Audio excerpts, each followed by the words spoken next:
이번 영상에서는 조금 다르게 부동산 얘기 해보려고 해요. 제가 최근에 겪고 있는 부동산 이야기를 중점적으로 가끔 이렇게 올려드릴 거고요. 제가 커뮤니티를 할 수 있으면 뭐 투표라도 올려서 좀 원하시는지 알아보면 좋은데 일단은 제 맘대로니까 한번 진행해 보겠습니다. 그래서 제가 이번에 제가 살던 집을 못 살게 돼서 이사를 가게 돼서 전세랑 월세로 내어놨거든요. 그래서 뭐 썸네일에서 보셨겠지만 그렇게 내놨는데 요거를 여러분 같으면 어떤 걸 선택하실지, 그 다음에 이런 현상이 왜 일어나는지 한번 같이 얘기해 보고 싶어서 영상 올리게 되었습니다. 저는 당연히 전세가 좋다고 생각했거든요. 전세가 있는데 왜 월세를 들어온다고 하시더라고요.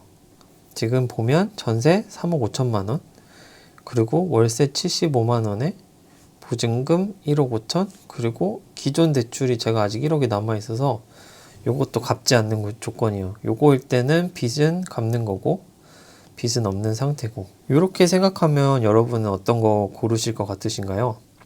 요거를 제가 전세를 구한다, 월세를 구한다 하면 전 요거를 고를 것 같았거든요. 근데 요거를 고르시더라고요. 그래서 한번 요게 왜 그런지 한번 이야기를 해보려고 합니다. 그래서 보면 3억 5천이고 그 다음에 1억 5천에 75만 원이잖아요. 근데 제 생각에 요거 두 개 갭이 2억 정도 되잖아요. 그러면 2억에 만약에 4% 이자라고 하면, 이거 대출로 받았을 경우죠.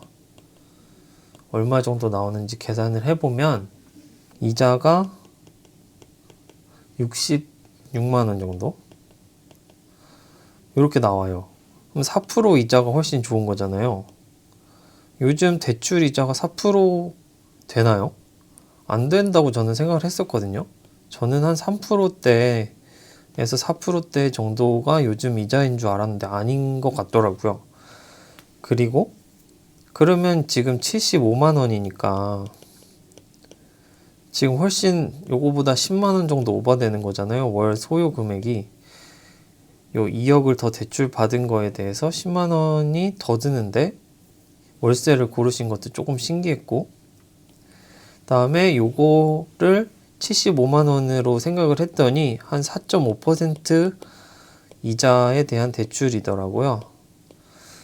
이거를 2억이 만약에 현금으로 있다, 그런 경우에는 이걸로 뭐 투자를 하는 게 4.5%보다 내가 더 벌 수 있을 것 같다 라는 자신이 있으면 월세를 선택하는 게 맞는 것 같고요.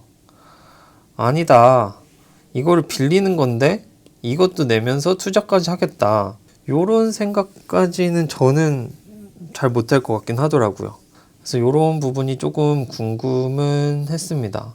그래서 기사를 좀 찾아보니까 여기 뭐 차라리 월세 내는 게 낫지, 뭐 이런 기사들이 있더라고요. 여기 전월세 전환율이라고 하는데, 그러니까 전세를 월세로 바꿀 때 그 이자율을 얼마라고 하는가, 그거를 바꿀 때 이자율을 몇 프로로 계산하는가를 봤을 때, 이거 국가에서 하는 거죠. LH랑 국토교통부에서는 올릴 때는 6%로 하고 월세로 바꿀 때는 2.5%로 하기 때문에 월세가 더 유리하다, 뭐 이런 말을 하고 있고요. 이거는 전세랑 월세를 살고 있는 분이 여기서 왔다 갔다 할 때 해당되는 내용이라서 요거랑은 조금 다른 것 같고, 그 다음 내용은 전세 대출 이자가 월세보다 비싸졌다, 요게 조금 더 맞는 것 같아요, 제 생각에도. 그래서 보면 여기 보면 아까 저도 한 4.5% 정도 생각하고 월세를 내놓은 꼴이 되더라고요. 그랬는데 원래 이 정도였는데 4.5%였는데 은행 대출이 제가 알고 있던 3, 4%에서 많이 올라서 4.5% 이상인 것들도 생겨났다, 이런 기사더라고요. 1년치 월세 360만 원을 1억으로 하면 3.6%가 전월세 전환율인데, 그러니까 전세에서 월세로 갈 때 그 이자율이라고 말하는 거를 여기 전환율로 나타내는데, 요것이 이제 서울 같은 경우는 4.8% 정도 되고, 다른 데도 이제 4.9에서 5% 이상 된다 여기 써 있잖아요. 세종, 경기, 인천. 결과적으로 한 5% 정도가 집주인이 생각하는 이 월세의 이자율인 거죠.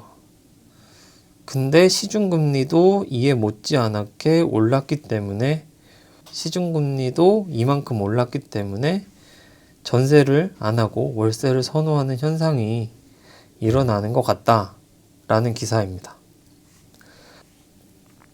그래서 지금 보면 월세가 점점 오른다고 하네요. 전세로 줄 것도 월세로 들어오신다는 분도 있고 내놓으시는 분도 있고, 그러면 이제 전세는 줄고 월세의 개수가 늘어나니까, 개수죠, 이건 개수가 늘어나니까 요것이 점점 금액이 조금씩 올라가는 느낌이 그 이자랑 금리 같은 게 오르면서 일어나고 있다는 말인 것 같거든요.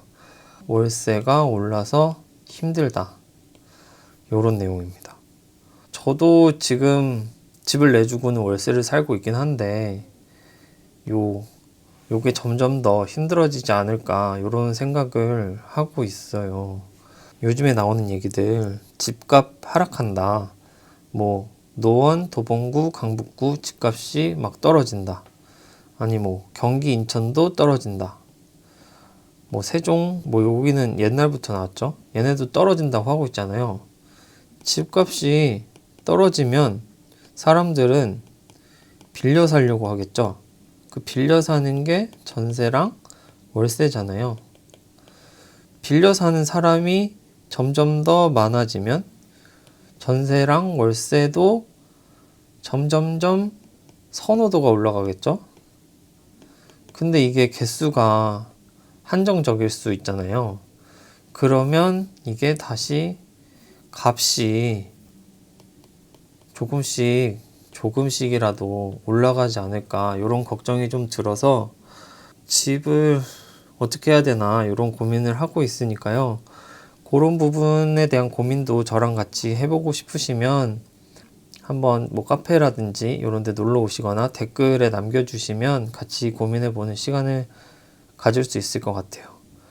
그래서 저는 이번 영상을 통해서 전세랑 월세가 있을 때 월세를 왜 갑자기 선호하게 됐는지, 전세라는 제도가 있어서 이제 저축이나 이런 걸 하기가 조금 더 좋았는데, 이 월세를 요즘 더 선호하시는 것 같아서, 이게 진짜로 투자 때문에 투자 성과를 더 높일 수 있을 것 같아서, 아니면 이 돈으로 다른 것을 할 수 있을 것 같아서 그런 건지, 금리 때문에 대출이자가 결과적으로는 전세를 빌리는 것보다, 아니 월세보다 비싸져서 그런 건지, 이런 게 얼마나 지속될 것인지 한번 같이 생각해 보는 기회가 됐으면 좋겠어서 영상 준비했습니다. 네, 오늘은 여기까지 하겠습니다.